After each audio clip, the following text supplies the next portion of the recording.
সাকিবের জাতীয় দলে ফেরা নিয়ে যা বললেন মির্জা ফখরুল। বাংলাদেশ পাকিস্তান সিরিজের প্রথম টি-20 ম্যাচ দেখতে মিরপুর শেরেবাংলা স্টেডিয়ামে গিয়েছিলেন বিএনপির মহাসচিব মির্জা ফখরুল ইসলাম আলমগীর। খেলা দেখার ফাঁকে তিনি কথা বলেছেন একটি বেসরকারি টিভি চ্যানেলের সঙ্গে।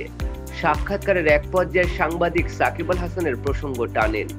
মির্জা ফখরুলকে জিজ্ঞেস করেন, বিএনপি যদি ক্ষমতায় আসে তাহলে সাকিব আল হাসান আরেকবার জাতীয় দলের হয়ে খেলতে পারবেন কিনা। এমন প্রশ্নের জবাবে বিএনপি মহাসচিব ইতিবাচক বার্তায় দিয়েছেন। মির্জা ফখরুল বলেন, সেটা সাকিবের ফর্মের উপর নির্ভর করবে, আর সে তখন ক্রিকেটে থাকবে কিনা তার উপর নির্ভর করবে। আমি কখনোই খেলাধুলার মধ্যে রাজনীতিকে আনতে চাইনি এবং বিশ্বাসও করি না, সুতরাং যে যোগ্য সে অবশ্যই আসবে। পরে মির্জা ফখরুলের কাছে জানতে চাওয়া হয় তার প্রিয় ক্রিকেটার কে। টিভি স্ক্রিনে যাদের খেলা দেখে থাকেন তাদের মধ্যে। জবাবে তিনি বলেন, আমার প্রিয় খেলোয়াড় মুশফিকুর রহিম। এদিন অবশ্য খেলা দেখতে মাঠে হাজির হয়েছিলেন বাংলাদেশ দলের সাবেক অধিনায়ক মুশফিকুর রহিমও। সঙ্গে ছিল তার পুত্র সন্তান মায়ান। এদিকে পাকিস্তানের বিপক্ষে দীর্ঘ 9 বছর পর টি-20তে জয় পেয়েছে বাংলাদেশ। রোববার 20 জুলাই মিরপুর শেরেবাংলা জাতীয় ক্রিকেট স্টেডিয়ামে পাকিস্তানকে 7 উইকেটে হারিয়েছে টাইগাররা।